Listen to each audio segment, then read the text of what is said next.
¿no? Entre la relación de 10 a 1. A veces está asociada mucho esto al HLA de R3 generalmente. Entonces, básicamente, lo que corresponde a esta lesión puede ser, a veces se le llama un hipotiroidismo primario, por pariotiroides, secundario y terciario también. Eso depende también de acuerdo a los factores asociados a esta lesión. A veces puede ser por drogas o autoinmune.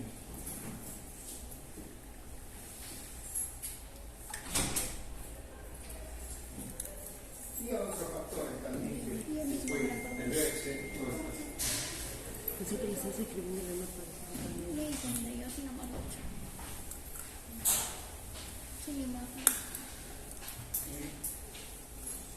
El 95% de toda esta lesión es la causa de la B, la tiroides Hashimoto, son todas lesiones que puedan ver. Ahorita tienen acá de relación. Realmente a ustedes no le van a pedir eso, porque le piden cuadro clínico.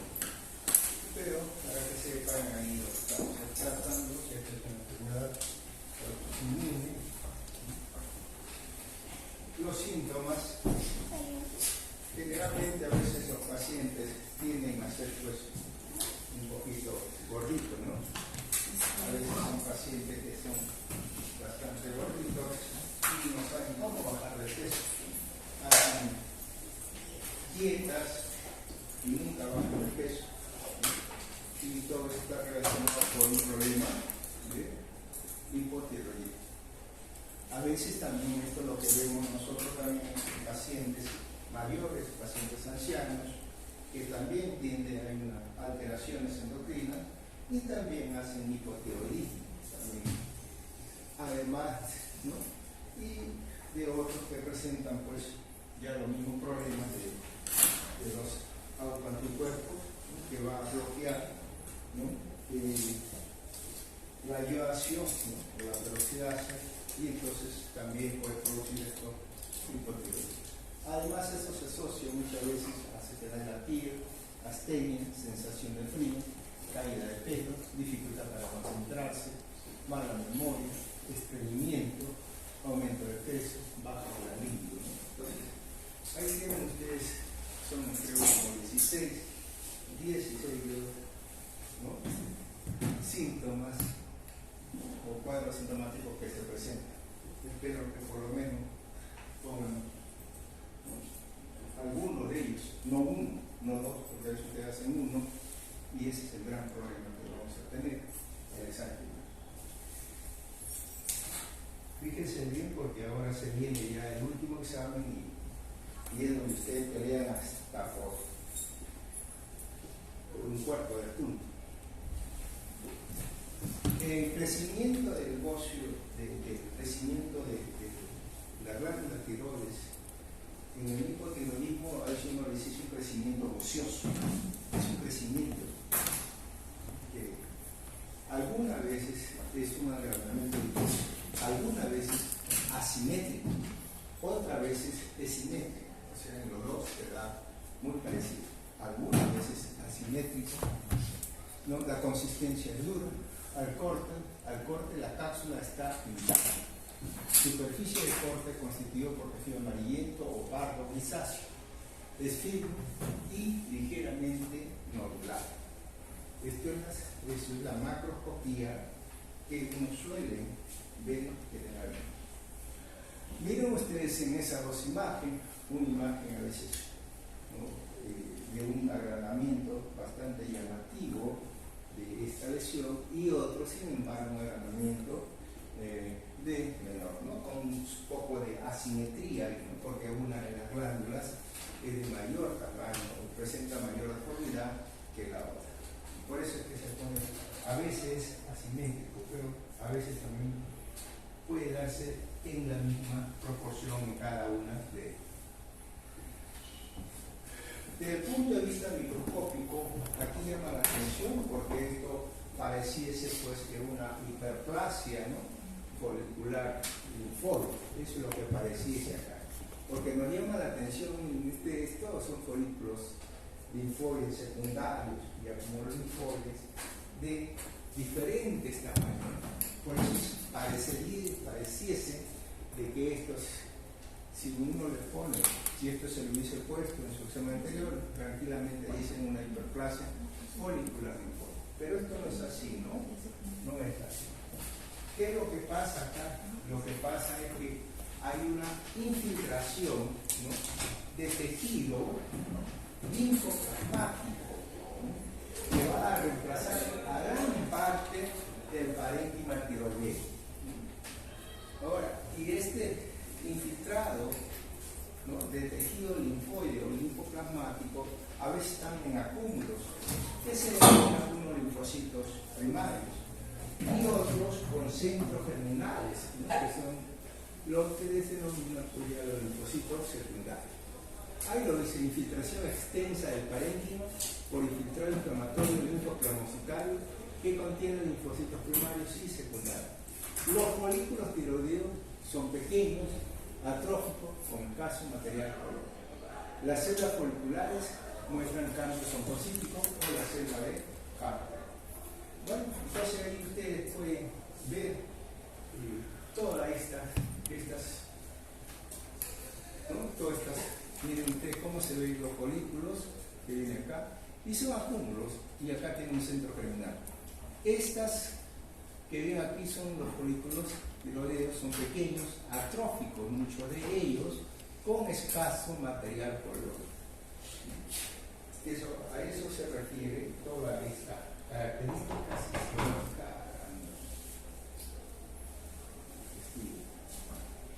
Bien, acá igual, miren ustedes, ¿no?, miren ustedes acá cómo se ven estos folículos grandes, folículos secundarios, y todos son folículos. Acá también se muestra folículos, y acá escaso, miren ustedes, escasos folículos tiroideos. Y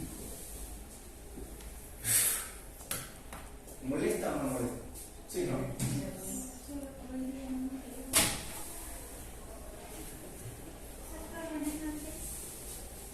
Ya no voy a abrir. Ya, esta es la última vez. Ya llegaron todos. La clase comienza a las 6:50. A veces yo estoy tomando lista a partir de esa hora, ¿no? Pero usted ya agarró costumbre de llegar a la hora que quiera. Y encima todavía llegan y piden asistencia. Yo los pongo presente porque a mí me interesa si vengan o no vengan. No me interesa a mí. Yo no soy, porque si nosotros aplicamos la regla de la asistencia al 30%, de repente aquí el 30% de usted no da examen. Es lo que hace, creo, psicología. Nosotros no explicamos eso, pero sí es molestoso, porque si uno pierde toda la relación y todo lo que se piensa, se pierde la relación de todo lo que uno está diciendo, las ideas. Muy bien.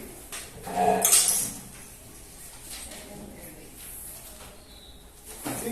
Ahí ustedes tienen entonces folículos linfoides, ¿no?, grandes folículos linfoides, con todos los elementos celulares y escasas células foliculares. Escasas células foliculares. ¿Ya? Algunos, no sé si me mostré, en algunos de ellos se tiende a ver, ¿no?, en esos folículos hay algunos cambios metaplásicos o algunos citoplasma de los folículos presenta, ¿no?, un citoplasma acidófilo finamente granular, ¿no?, finamente granular. Eso es lo que se denomina la célula de Harper, porque aquí comienzan a ver esas celulitas, pues esas mitocondrias comienzan a hiperplasiar y le dan esa coloración acidófila y rojiza al citoplasma, ¿no? Entonces, estos son, por eso se le denomina también con presencia celular de Harper. Esa es entonces toda la patología, toda la histología que determina, ¿no?, o que vamos a encontrar, o parte, ¿no?, porque en realidad aquí no he visto fibrosis, no le pongo fibrosis tampoco, ¿no? Por eso es que no, lo que normalmente vamos a ver, o mayormente, folículos linfoides, infiltrados linfoides con presencia de linfocitos, células plasmáticas, presencia de escasos folículos tiroideos atróficos y con escaso material colónico. Bien, eso sería lo que correspondería a la microscopía a esta lesión. Un panorámico donde nos muestra otra vez si lo que nosotros vemos, ¿no? Vemos eso, parece ser como si fuese una hiperplasia, ¿no? Una hiperplasia folicular uniforme. Pero eso es lo que se da ahí.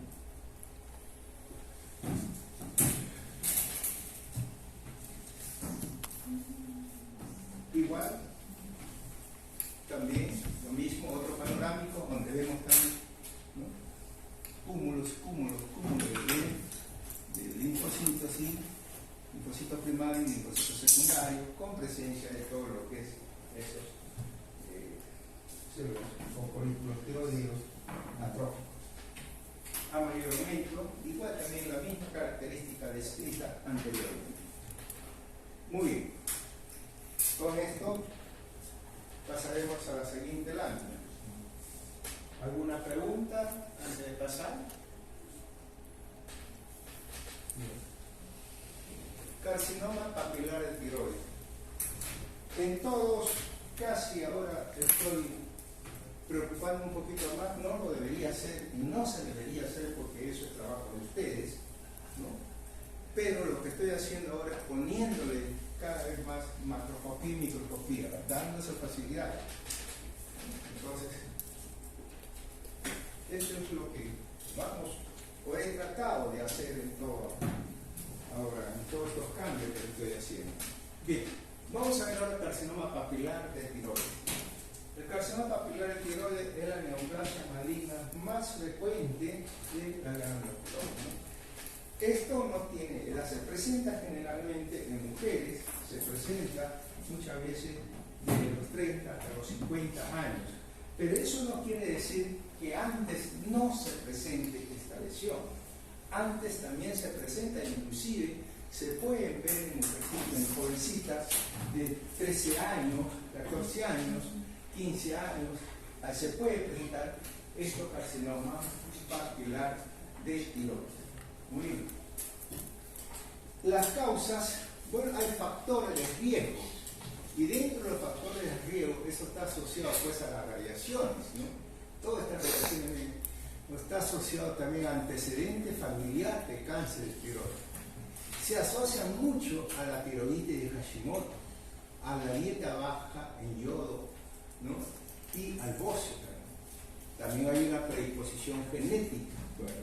Y otras asociaciones que también otros síndromes, ¿no? Genéticos, un cambio genético.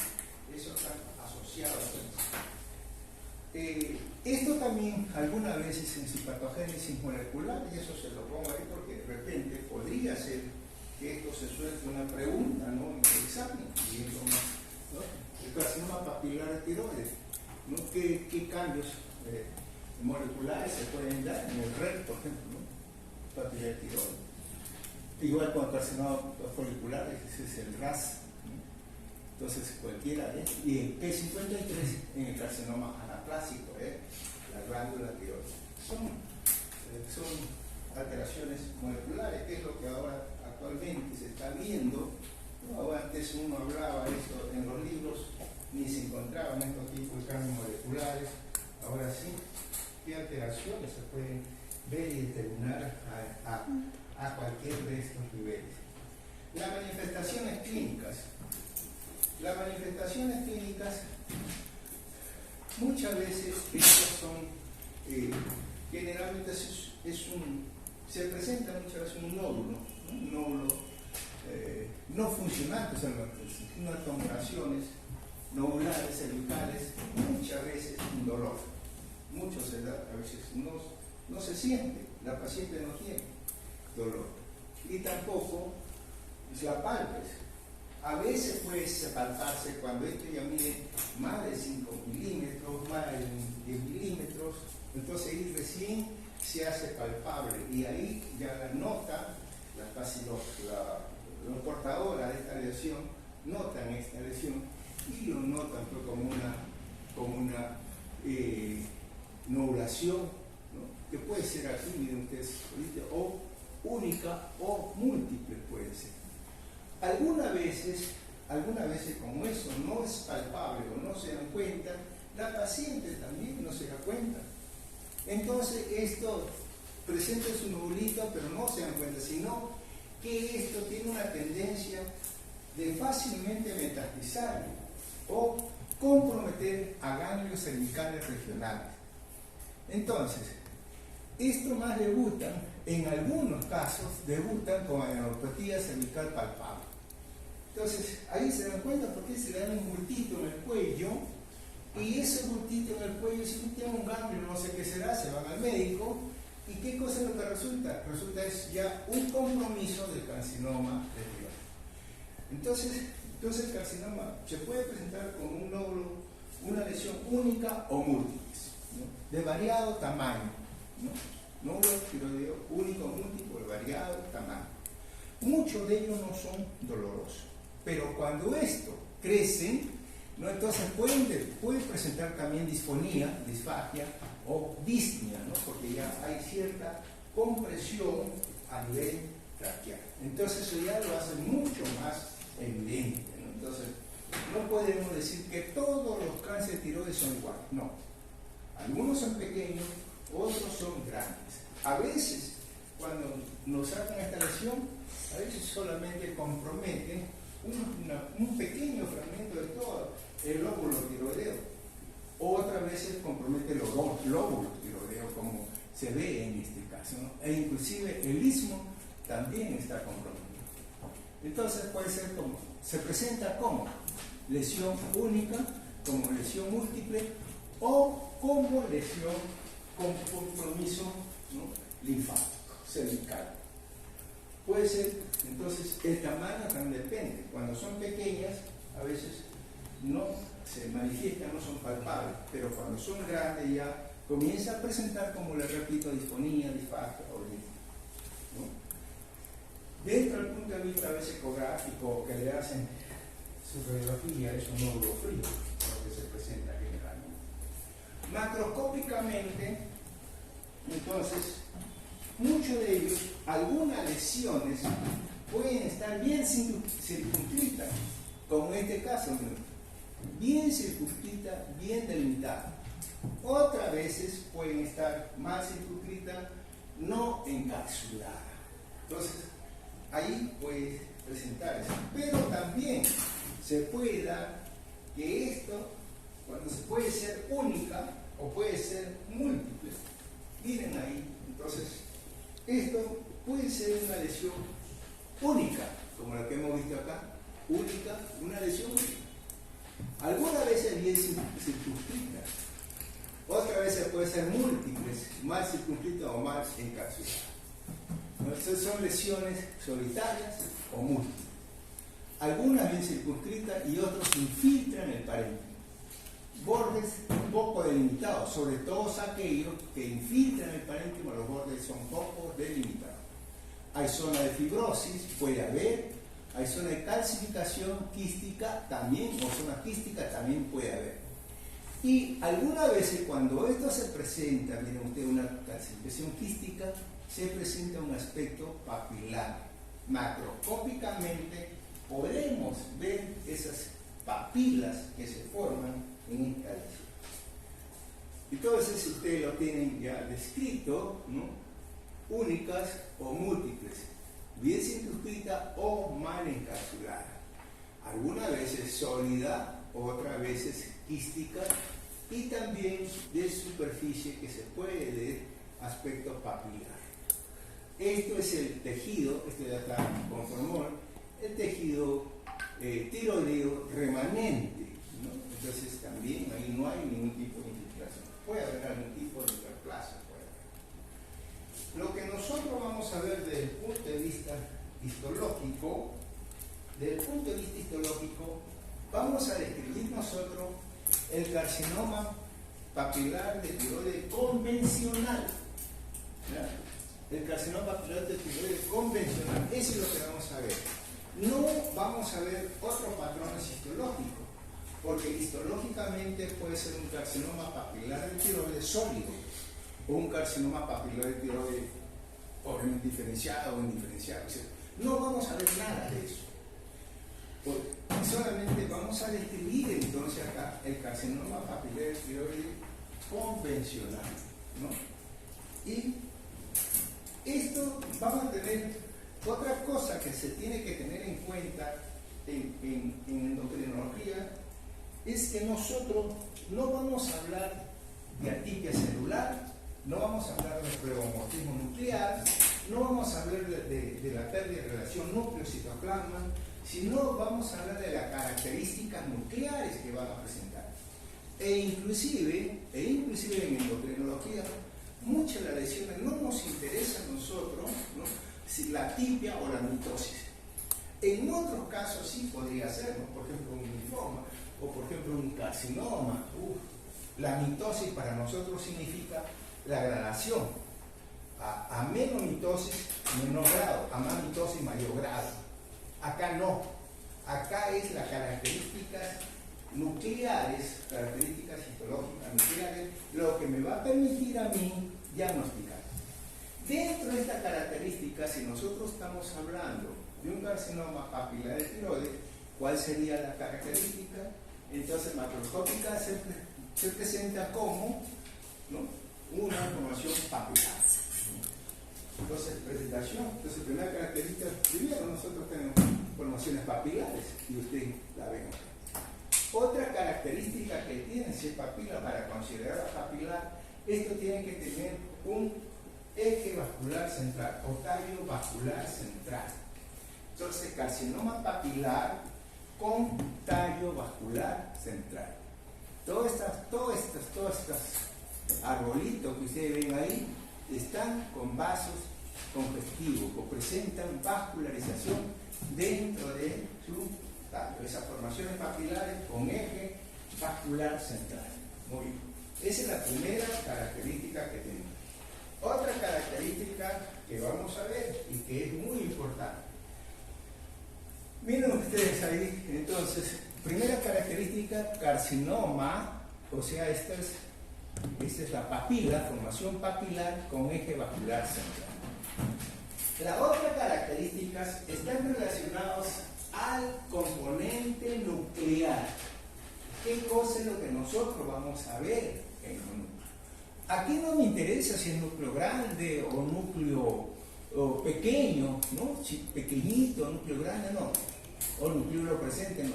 Lo que nos interesa acá, miren ustedes, que la cromatina, esta cromatina, comienza a dispersarse hacia la periferia.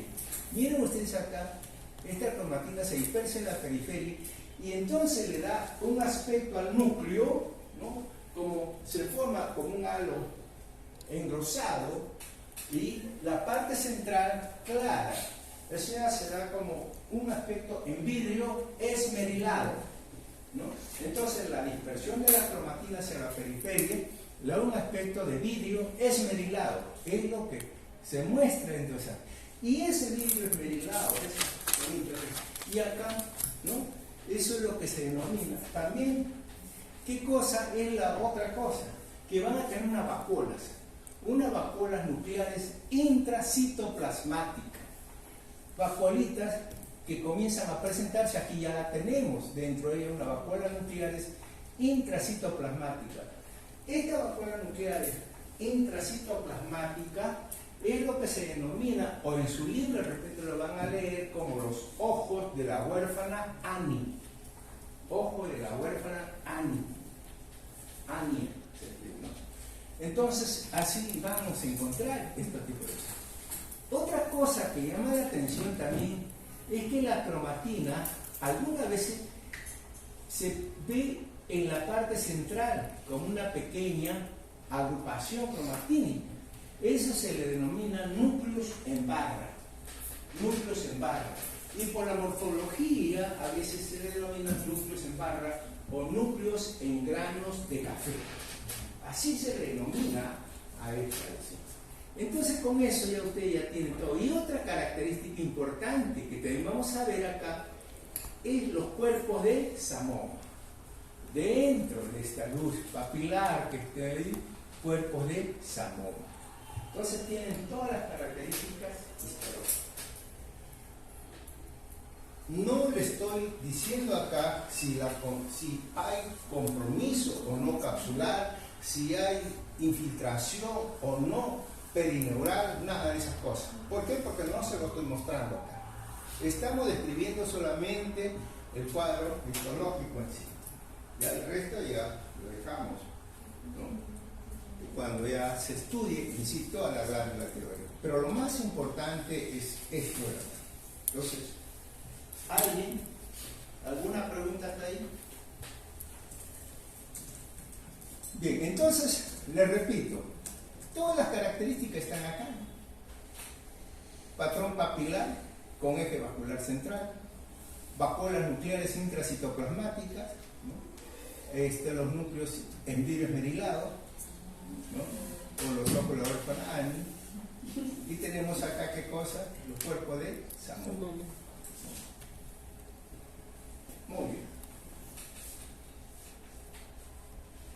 Igual, entonces, un acercamiento donde vemos nuestra articulación y miren que como se ve acá medio blanquito, ¿no? Entonces, acá con una barrita que se ve ahí, acá igual. Entonces, todas estas características nucleares que van a permitirnos el diagnóstico. Ahora, esto es importante, sí es importante, ¿no? Porque a veces esto se diagnostica muchas veces con una punción con aguja fina o biopsia con aguja fina. Y a nosotros lo único que nos vemos ahí, si vemos este patrón celular y vemos la vacuola nuclear intracitoplasmática, ya decimos, esto es un carcinoma papilar de tiroides. Entonces, el diagnóstico también es bastante, no es tan complejo, ¿no? Pero sí, si ustedes tienen conocimiento de toda la característica o todo lo que se ve, no hay problema. Miren en este cuadro, miren entonces esta fotografía, todo el patrón papilar que se observa, ¿no? No hablamos aquí que pueda haber acá, pues, aspecto quístico, eso puede encontrarse también, e inclusive se puede encontrar acá áreas de hiperplasia folicular, ¿no? O áreas ociosas, ahí también. Eso no nos compete en esta lesión. Bien, igual miren ustedes el patrón papilar con eje vascular central. Todo esto entonces es característica de esta lesión. Es la única lesión a nivel de la glándula tiroides que presenta este patrón. Entonces es un carcinoma papilar de tiroides. El resto ya pues es mucho más elemental o mucho más fácil de aprender. Igual acá también a mayor aumento con la misma característica que ya se le ha mencionado anteriormente. Muy bien. ¿Alguna pregunta? ¿Alguna pregunta? ¿Todo bien? Ok. Seguimos avanzando entonces con la siguiente lámina y es el carcinoma medular de tiroides. También ese es otro tipo de carcinoma también, ¿no? Carcinoma medular de tiroides. Este carcinoma medular tiene ciertas características. ¿Por qué? Porque este es un tumor, ¿no? De las células epiteliales de tiroides que se origina en las células parafoliculares, en las células C. Ahí células parafoliculares, ahí se origina este tumor, ¿no? Y este tumor se caracteriza, ¿por qué? Porque las células C van a ser secretoras o productoras de calcitonina, ¿no? Entonces, el carcinoma medular es una neoplasia maligna que se va a tener origen en las células parafoliculares o células C. Característicamente corresponde al 5% de todos los carcinomas. Y se presenta siempre por encima de los... Bueno, acá hay una controversia también, ¿no? Hay dos tipos de estos carcinomas medulares. Algunos de ellos que se pueden presentar entre la quinta y sexta edad. Es más frecuente en mujeres. La presentación puede ser esporádica o puede ser familiar. Mayormente en las esporádicas, o sea, las que se pueden presentar por cualquier causa. El carcinoma medular de tiroides no se relaciona ni con déficit de iodo ni radiaciones ionizantes. o también, entonces, ¿cuál es el carcinoma de tiroides que no tiene relación con déficit de yodo o reacciones ionizantes? Entonces se puede, ya saben ustedes que es el carcinoma medular de tiroides, ¿no? Entonces, existe también una predisposición genética, ¿no? Y acá sí a veces es la agregación familiar de lo que vamos a ver. Este carcinoma papilar de tiroides también se denomina, de repente ustedes pueden encontrar como una neoplasia neuroendocrina. ¿Y por qué? Porque este carcinoma papilar de tiroides muchas veces se presenta, ¿no? O puede formar parte de la neoplasia, ¿no?, neuroendocrina del tipo 2A o síndrome de Siple, o también del tipo 2B. En la del tipo 2A está asociada a carcinoma medular de tiroides, feocromocitoma e hiperparatiroidismo. Ahí se asocia. Y en el 2B se asocia carcinoma medular de tiroides, feocromocitoma, ganglioneuromatosis y puede ser después un hábito marfanoide, ¿no? Entonces, eso puede ser. Entonces, eso es lo característico de esta lesión, es que se presenta. Y ahí es donde varía muchas veces el cuadro clínico de estos pacientes, ¿no? Bien, clínicamente, el paciente puede ir. ¿Qué cosa es lo más importante aquí que ustedes tienen que ver? Miren ustedes acá, lo que tienen que ver primeramente es una masa tumoral. Una masa tumoral, ¿no? Entonces, muchas veces el paciente tiene esta masa tumoral. ¿Y por qué acude? Lo que más le molesta al paciente es la disfonía, la disfagia, la odinofagia o dificultad respiratoria. Eso es lo que más se preocupa y por eso va al médico, porque no puede respirar. Por eso el médico lo revisa y le dice, bueno, lo que usted presenta es una masa palpable cervical. Pero otras veces estos pacientes pueden presentarse con diferentes síndromes paraneoplásicos. Por ejemplo, un síndrome de Cushing, ¿no? O por ejemplo, un síndrome carcinoide de repente. ¿Por qué? Porque es un tumor neuroendocrino. Entonces puede presentarse de acuerdo a eso. O a veces un cuadro de acuerdo a neoplasia endocrina múltiple a la que está asociada. También puede presentarse su cuadro clínico. Entonces, lo primero es clínicamente, entonces, ¿qué cosa es lo más importante ahí? Masa tumoral. Una masa tumoral, y que eso también puede condicionar a una disfonía, disfagia o una odinofagia o dificultad respiratoria. ¿Sí? Eso es lo característico. De repente, y le pongo esto al final porque de repente ustedes pueden leer, sí, pero acá me dice que esto se presenta con tal cosa, tal cosa, tal cosa. Claro, aquí es esto, como le digo también en su libro, van a leerlo como un tumor neuroendocrino. Y como tumor neuroendocrino puede presentar manifestaciones paraneoplásicas. Muy bien. Macroscópicamente, entonces habíamos visto que estos tumores pueden ser a veces esporádicos o pueden ser familiares. Los esporádicos generalmente se presentan como tumores únicos y los familiares se presentan como tumores múltiples o bilaterales, no encapsulados. La superficie es firme, es de color pardo claro, ¿no? Un color pardo claro a amarillento, infiltrante. Dependiendo del tamaño puede haber foco de hemorragia o puede haber foco de necrosis. Esto está fresco, esto está fresco, esto está fresco, aquí ya está fijado, miren cómo se ve acá, ¿no? Entonces acá es más fácil determinar que esto pues ya, el borde ya no está tan delimitado, sino está más infiltrante ese deceso. Muy bien.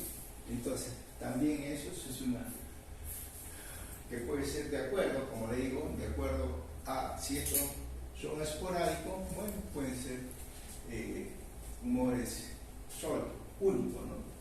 Y si son familiares, bueno, ahí se presentan como formaciones múltiples o bilaterales. Bien, microscópicamente, ¿qué cosa es lo que va a caracterizar a esta lesión desde el punto de vista microscópico? Miren ahí, estos tumores, ¿cómo se presentan? Miren ustedes ahí. A veces hay casquillo de un material medio rojizo, acá, muy esparcido, y otros componentes celulares epiteliales, células tumorales epiteliales. Y esa es la característica que muestra es porque esto puede ser, miren ahí, unas formaciones de repente medio nodulares, o en islas, o pequeños nodulitos que se ven ahí, neonidos o islas, que vamos a ver en esta vez. Y aquí también con un estroma, con fibrosis o presencia de este material. ¿Cómo se llama ese material?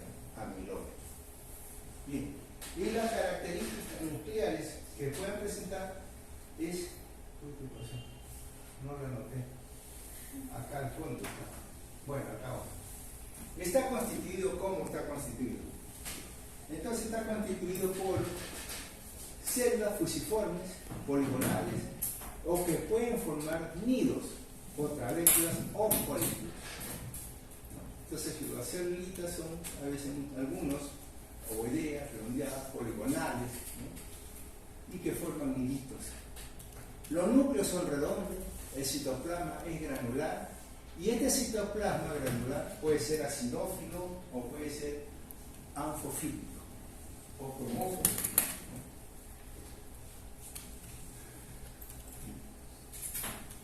Entonces tenemos el estroma, hay depósito de amiloide. Estas son las características histológicas que se van a dar en esta presentación. Vamos a ver entonces, me parece que, bueno, ahí tenemos entonces lo que habíamos visto, cómo se va a distribuir, es un patrón. Todas esas son células foliculares, perdón, células epiteliales, células C, células parafoliculares, ¿no? Y se ven pues formaciones medias, nodulares, si lo ven, ¿no? Entonces, cómo se distribuye o cómo se componen estos tipos de células. Todo este patrón de material amiloide. Cuando nosotros tenemos estas lesiones, estamos en la obligación de pedirle una inmunistoquímica. ¿Bien? ¿Por qué? Porque no sabemos si estas son en realidad células células C o parafoliculares o células propias del parénquima tiroideo, del folículo tiroideo. Entonces se le pide una tiroglobulina y se le pide una calcitonina. Y si son células C y estas son productoras de calcitonina, entonces puede ser positivo.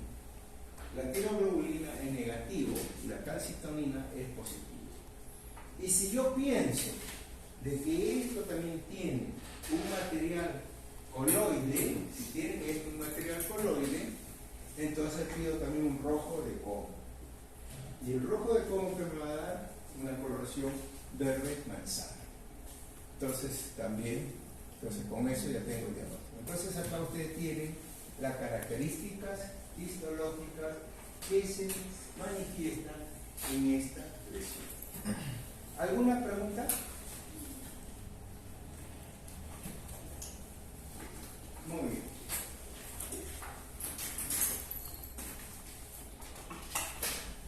Igual, panorámico ahí, para ver esta lesión.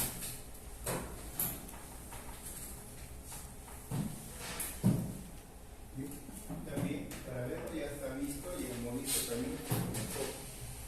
Lo que pasa ahora, ¿qué cosa es lo que estoy haciendo? A ustedes le han dado una hoja de práctica, de guía práctica, ¿no es cierto? Sí. Antes, hace ya varios años atrás, ustedes veían el microscopio y a la semana siguiente revisábamos nosotros su trabajo. Por eso es que en estas imágenes hay algunos profesores todavía que solamente muestran imágenes nada más, 4 o 5 imágenes y nada más, ¿no? El resto ya ustedes desarrollaban en su hoja de la guía práctica, ahí desarrollaban ustedes todo. Y eso nos presentaban a nosotros, a la clase siguiente nos veían y a nosotros determinábamos si estaba bien o estaba mal, ¿no? Pero a raíz de que ya no sé, las láminas y comenzamos a variar, entonces ya con la pandemia, ya se fue al tacho todos esos estudios microscópicos, y a mí me parece que por eso que el desarrollo de esa guía, prácticamente yo se lo estoy haciendo, para que sea, y facilitarle a ustedes todo este conocimiento, o la información, no todo, pero sí por lo menos lo mínimo necesario que deben saber ustedes. El resto ya lo complementan con su literatura. Miren ustedes qué bonito se ve ahí, muy bonito, estas formaciones que tienen estas celulitas. Lo que acá, muy escasa fibrosis, dice que hay, bueno, pues, pero acá estas formaciones, y algunos núcleos medios alargaditos, otros son medio redondeados u ovoideos, ¿no? El citoplasma no se nota, no se aprecia muy bien, pero algunas veces aquí se ven algunos pálidos, citoplasmas pálidos, y este es material amiloide. Indudablemente, pues si nosotros no nos dicen qué cosa es o de dónde viene, pues esto para nosotros también es un problema de diagnóstico. ¿Quién sabe nos ayuda este material? Y listo, con eso ya lo tenemos. Bien, vamos a ver entonces algo que no haya quedado claro. Nada. Vamos a ver el feocromocitoma.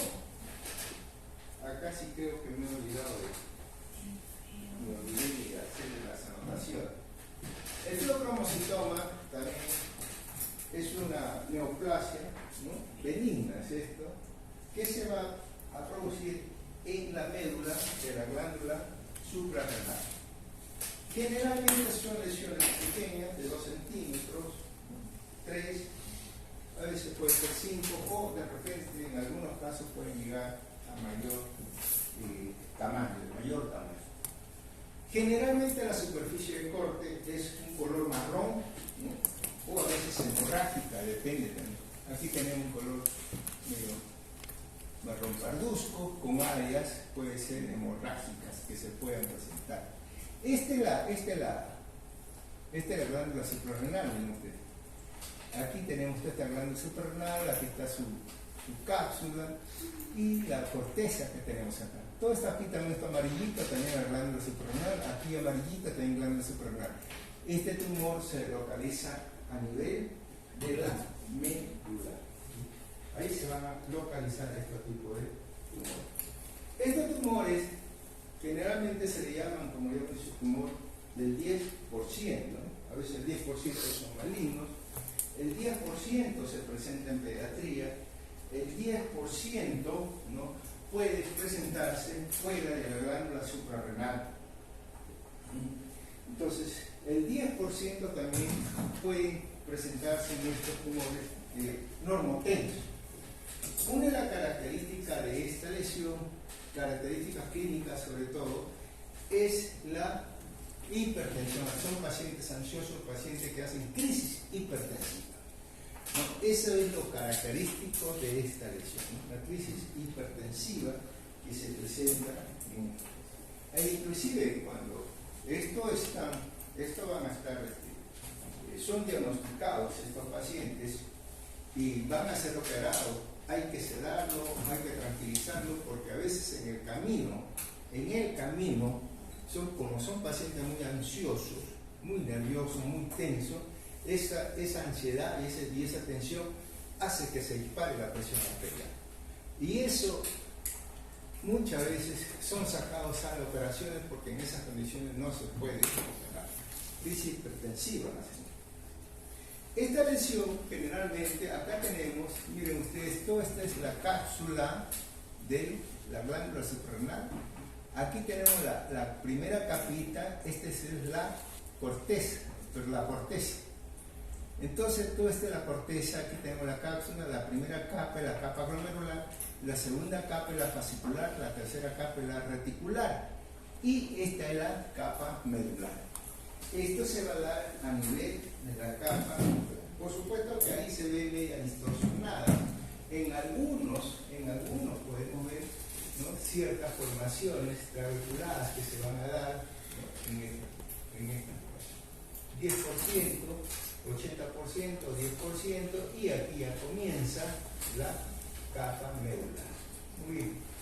Entonces, en estas lesiones, miren ustedes acá cómo se van a formar estas celulitas. Son grupos o nidos de células de citoplasma amplio.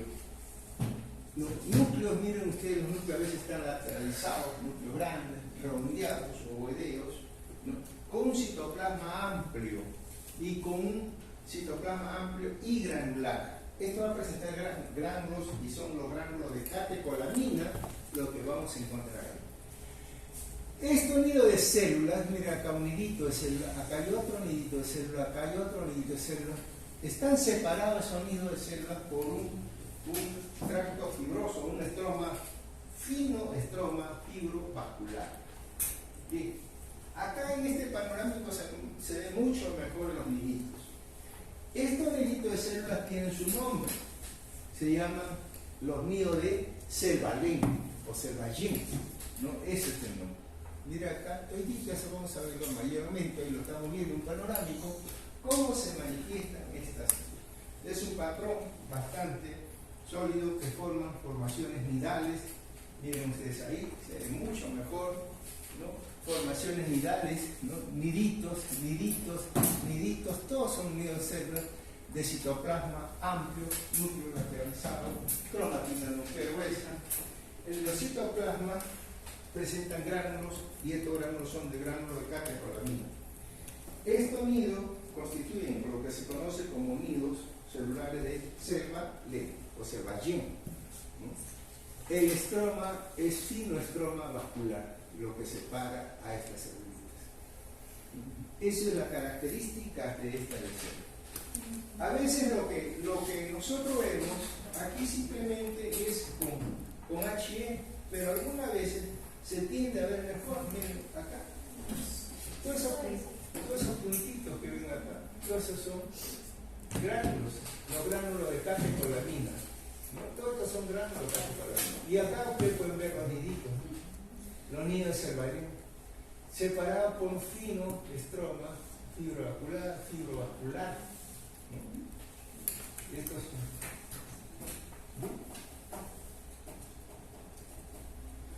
nidos o grupos de células que constituyen los grupos de Selvalén, caracterizados por presentar núcleos grandes, redondeados, ovoideos, de cromatina nuclear dispersa. El citoplasma es amplio, granular, ¿no? Separado por un fino tracto fibrovascular. Todo eso constituye estas células. Este es un panorámico. Miren ustedes acá cómo se ve mucho mejor ya de lejos. Miren, de lejos se ve mejor. La cápsula, esta es la corteza, la parte glomerular, la parte fascicular, la parte reticular y todo el resto es la médula. Todo el resto es el tumor. Todo. Ahí está ya constituyendo, todo es el tumor, aquí parte que queda la parte superficial de la cortical y todo esto constituye lo que es el tumor o el feocromocitoma. Muy linda foto también, ¿no? Para mostrarnos todas las características que hemos mencionado. ¿Sí? ¿Alguna pregunta? Doctor, Yen es Y-E-N, ¿no? Nido de células. Selvallén, Z-E-B-A-L-L. Z-E. Selvallén, Z-E-L. Con doble B-A-L-L, Selvallén. Selvallén. Selvallén.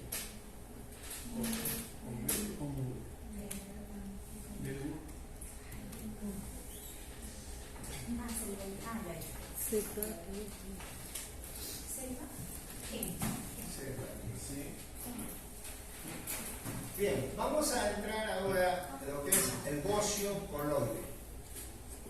El bocio es todo crecimiento de la glándula tiroides, se le denomina bocio. Todo. Es un crecimiento de la glándula tiroides. Este crecimiento de la glándula tiroides puede tener múltiples causas. Y también se puede presentar más en mujeres que en hombres. Entonces miren ustedes ahí en esa imagen cómo se ve el tamaño del bocio. Bien, el término bocio se refiere al aumento anormal de la glándula tiroides debido a que existe un factor que hace que la glándula tiroides crezca más de lo normal. La presencia de un bocio no implica necesariamente que el tiroides funcione bien, ¿no? A veces, generalmente, todos estos bocios, todo este crecimiento, a veces son eutiroleos, o sea, hay una normalidad en la funcionalidad del bocio. Es más frecuente en mujeres debido a la mayor prevalencia de enfermedades autoinmunes, al aumento de necesidad de líquido durante la gestación y a la exposición de estrógenos. Entonces, eso es lo que caracteriza el bocio. Entonces, aumento de la glándula tiroides. Todo crecimiento de la glándula tiroides es un bocio. Por ejemplo, a veces nosotros tenemos que decir, bueno, y me han escuchado a mí, la tiroides Hashimoto, un crecimiento bocioso, ¿no? Entonces, tiene una lesión, de repente, un crecimiento, así como lo que hemos visto, carcinoma medular tiroides, crecimiento es un bocio. O sea, cualquier crecimiento de la tiroides es un bocio. Pero este bocio no queda ahí. Algunas veces cuando son bocios, muchos de ellos son eutiroleos, otros pueden tener, por ejemplo, el crecimiento bocioso que se le da en un hiperparatiroidismo, ya puede presentar otras sintomatologías. Estos bocios se van a clasificar y clasificarse de acuerdo a su bocio difuso o bocio nodular, ¿no? Bocio difuso, ¿no? Según su morfología, bocio difuso o bocio nodular. Según la producción de hormona tiroidea, puede ser no tóxicos y bocicos tóxicos. Y según su evolución, puede ser malignos o no malignos. Entonces, todo es una característica, ¿sí? Entonces, bien. ¿Qué cosa es lo que nosotros vemos acá?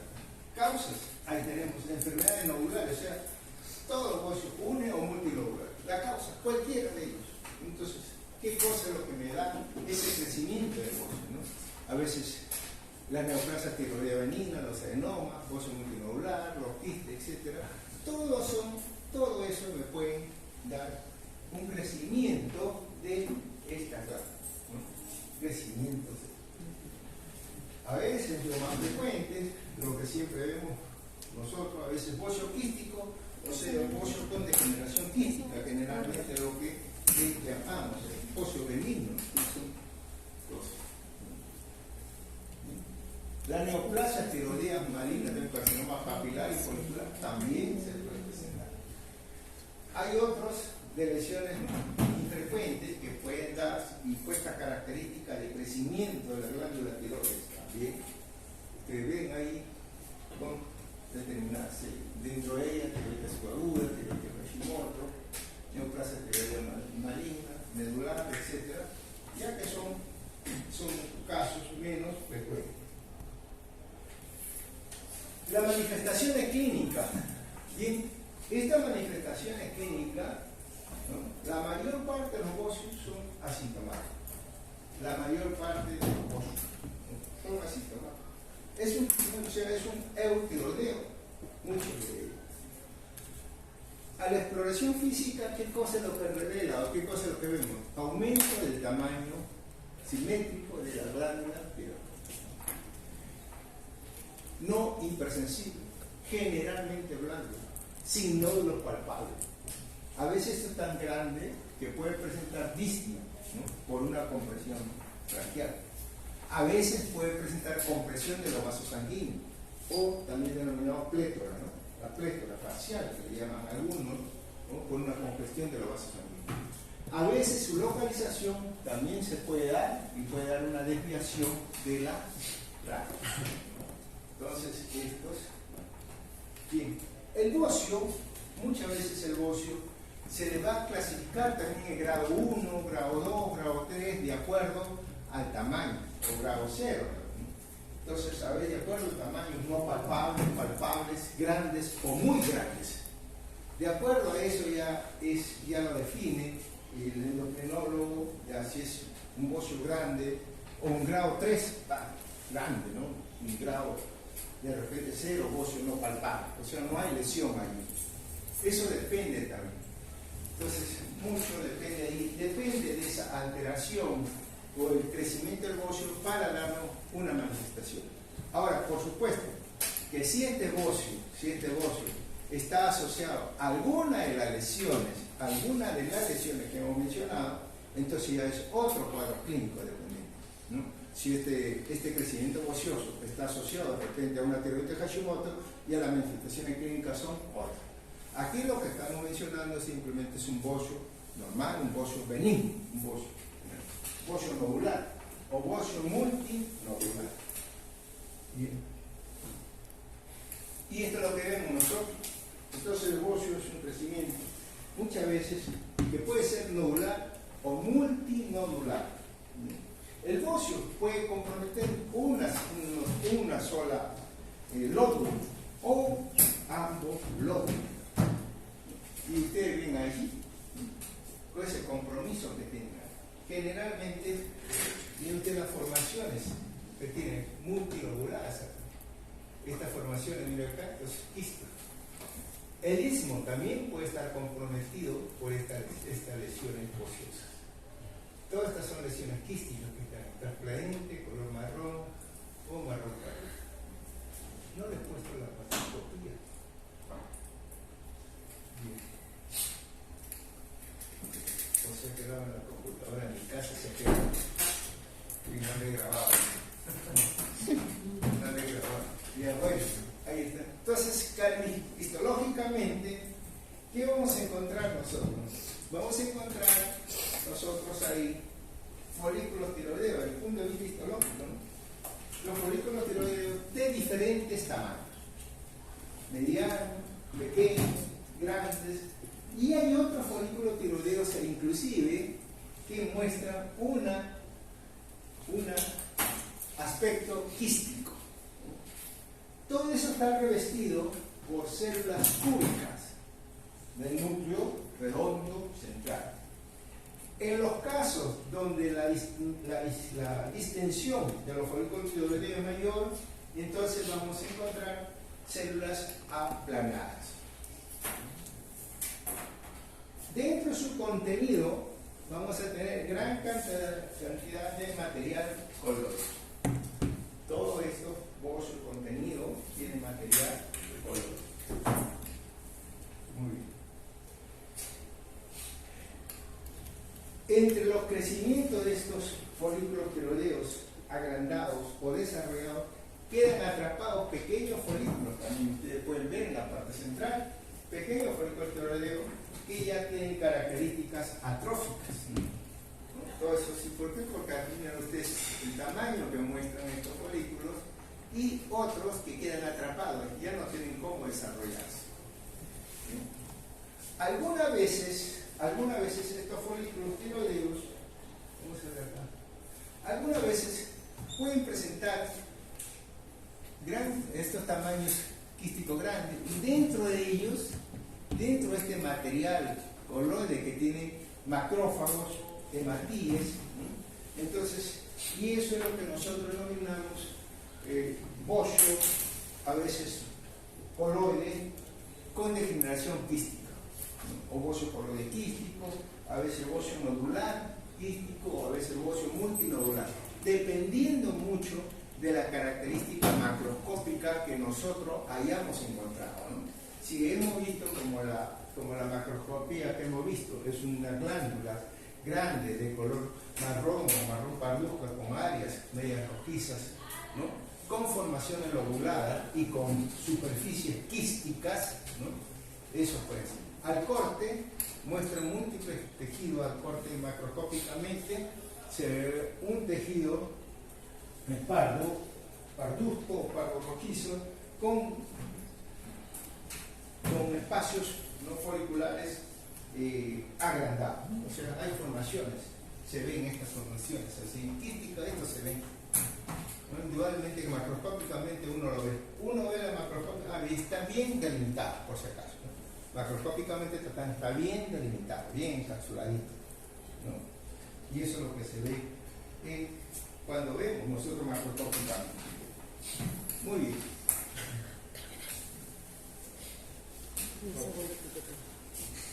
¿Alguna pregunta?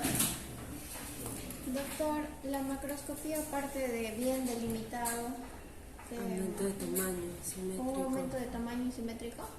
A ver, la macroscopía le estaba diciendo, ¿no? Lo que pasa es que yo le había descrito la macroscopía, pero Sí. parece ser que no le grababa en... Formaciones. La macroscopía son formaciones que pueden estar macroscópicamente, puede afectar un lóbulo o ambos lóbulos. Cuando afecta ambos lóbulos pueden estos presentar también una superficie, así como la que hemos visto, miren ustedes. Acá vamos a ver para que vean y lo puedan. Este es un corte, ahí está la que. Entonces una subcutánea parduzca, multilobulada. Y ustedes ven aquí, son lóbulos. Acá lóbulos, son multilobulados. De color parduzco. Creo que sí. Con áreas que algunas veces se pueden ver áreas congestivas, ¿sabes? Y otras formaciones que le dan esto aquí, miren ustedes acá.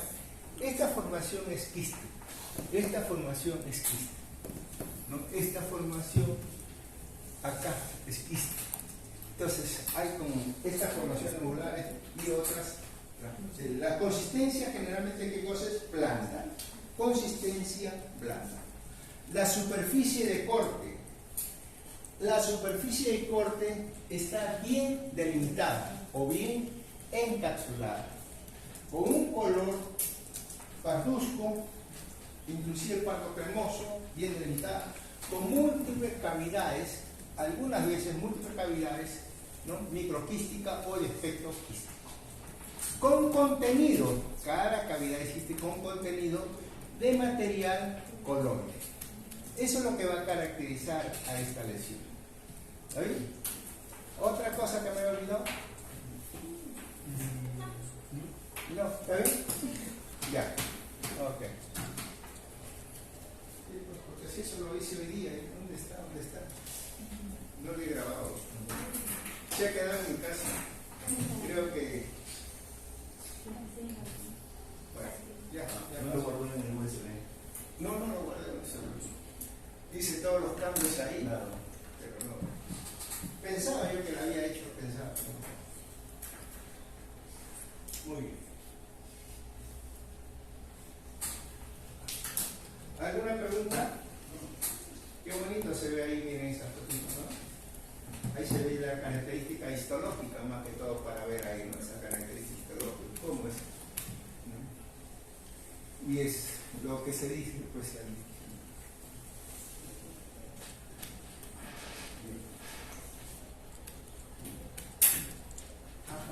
Adenoma de hipófisis. Bien, el adenoma de hipófisis es otra lesión también benigna. Este adenoma de hipófisis, ¿no? Se van a dar lugar o va a tener lugar a nivel de la pituitaria o de la glándula hipófisis. Estas características son lesión benigna que se van a caracterizar porque puede ser microadenomas o macroadenomas. Estos adenomas de hipófisis, ¿no? Generalmente la glándula pineal o glándula hipófisis va a medir en aproximadamente unos de 7 a 10 milímetros, es lo que mide la glándula pineal o la glándula hipófisis, de 1 a 10 milímetros. Hay tumores, ¿no? Que crecen dentro de estos 10 milímetros. O sea que pueden medir 3, 4, 5 milímetros, 7 milímetros. A esos tumores se le llama tumor microadenomas. A esos adenomitas microadenomas. ¿Por qué? Porque son adenomas que no sobresalen a toda la glándula hipófisis. Son microadenomas. Estos microadenomas son pequeños, ¿no? Y focalizados ahí. Y estos microadenomas son funcionantes generalmente. Entonces eso quiere decir que cuando uno le hace determinado tipo de exámenes sale positivo o los dosajes hormonales están altos. Hay otras lesiones que son los macroadenomas. Los macroadenomas son aquellos adenomas que van a medir más de 1 centímetro, más de 10 milímetros. puede medir 10, 12, 15 minutos e inclusive salir sobre la silla turca y pueden ser extracelares muchas veces, ¿no? Esos macroadenomas, que son lesiones grandes, a veces son macroadenomas y no son funcionantes, o sea, a veces no, uno agarra, le toma los análisis y todo está dentro de lo normal. Las manifestaciones clínicas se van a dar más que todo en estos macroadenomas porque cuando supera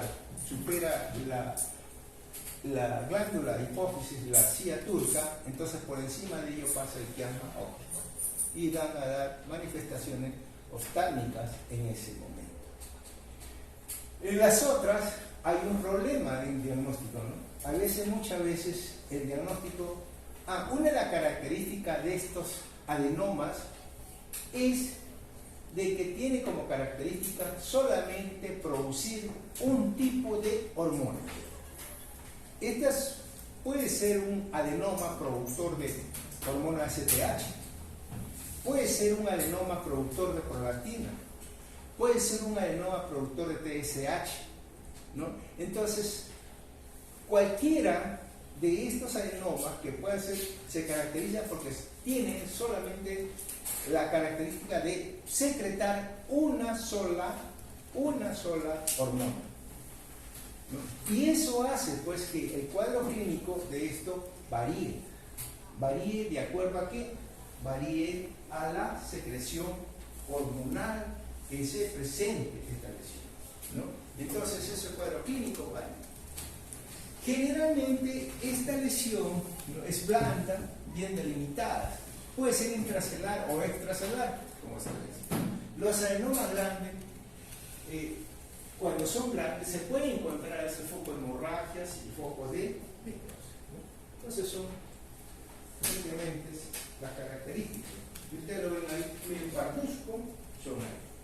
Algunas veces están con características hemorrágicas. Entonces, estos son los puntos de vista de macroscopía. La microscopía, entonces, si ustedes fijan, todo eso es un adenoma, todo eso es una lesión adenomatosa con zonas hemorrágicas. Muy bien. Estas lesiones generalmente son un manto de células, ¿no?, monomórficas. Se observa así, con manto de células, toditas son iguales, ustedes miren. Manto de células monomórficas. Son células poligonales, uniformes o monomorfas. Algunas veces puede estar un patrón sólido, otras veces pueden estar en cordones, ¿no?, que pueden ver ahí. El núcleo es redondo, ¿no? Núcleo es redondo y con escaso tejido de sostén. El citoplasma se caracteriza porque algunas veces este citoplasma puede ser de coloración basófila, puede ser de coloración cromófoba o acidófila. Si esto se muestra una coloración media violácea, entonces este es un adenoma, ¿no?, un citoplasma violáceo productor de determinadas hormonas.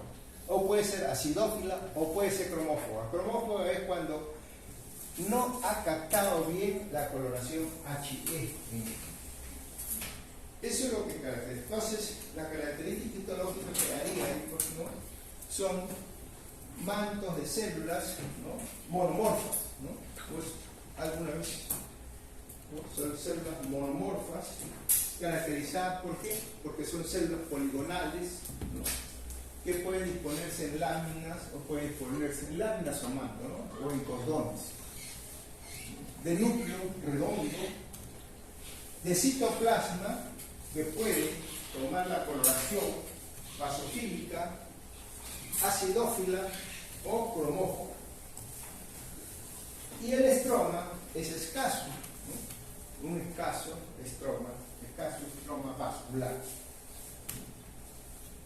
Esas son las características histológicas. Ahí te pueden ver otra vez la misma fotografía, ¿no? Con un manto de célula mononuclear, todas son igualitas, ¿no? Todas son iguales estas. No nos llama la atención nada. Igual también para ver células pequeñitas, redonditas, en alguna de ellas ustedes pueden ver un citoplasma medio clarito,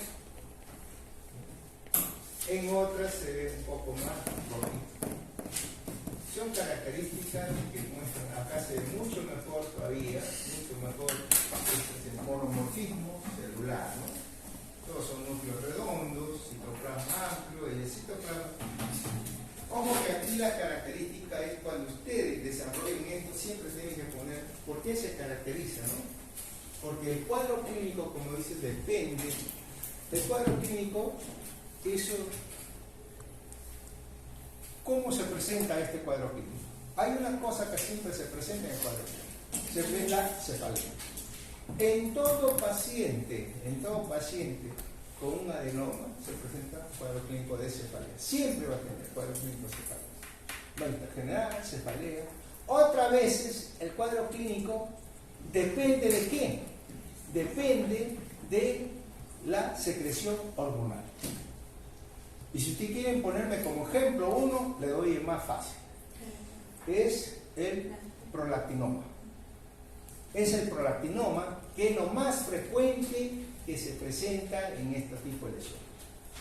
Y el prolactinoma se caracteriza, ¿por qué? Porque hay cefalea, porque hay galactorrea y porque hay alteraciones en la menstruación. ¿No? Esos son los cuadros característicos que vamos a presentar. Entonces, con eso ya ustedes llenan muy bien su cuadro. Dependiendo de, o sea, el cuadro clínico depende de el tipo de hormona. Ejemplo, prolactinoma. Entonces ahí ya describen lo que se ve. Porque al hacer un cuadro clínico, entonces depende, ¿no?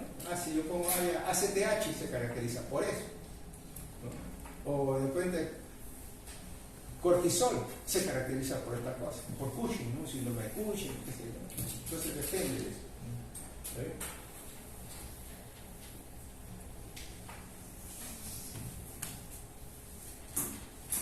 Este es un panorámico, ¿no? Igual, donde nos ha mostrado. Indudablemente que todo eso es el tamañito que muestra, pues, esta de eso. Si ese campo panorámico es de 5 milímetros, miren ustedes el tamaño que tiene esa de eso. Muy bien. Entonces vemos ahí también la celularidad, focos de hemorragia. Y ahí miren ustedes cómo en gran parte no capta esta lesión. Si no capta la coloración, ese citoplasma que se ve claro es un citoplasma cromófobo, ¿no? Y hay otros que son más acidófilos. En base a eso nosotros hacemos el diagnóstico. En base a eso se pide. Ahora ya pues ha variado mucho. Ahora ya con la inmunohistoquímica es mucho más sencillo diagnosticar qué tipo de tumores, ¿no? O a qué corresponde. Y por el cuadro clínico también que ya los médicos le solicitan de inmediato. Muy bien.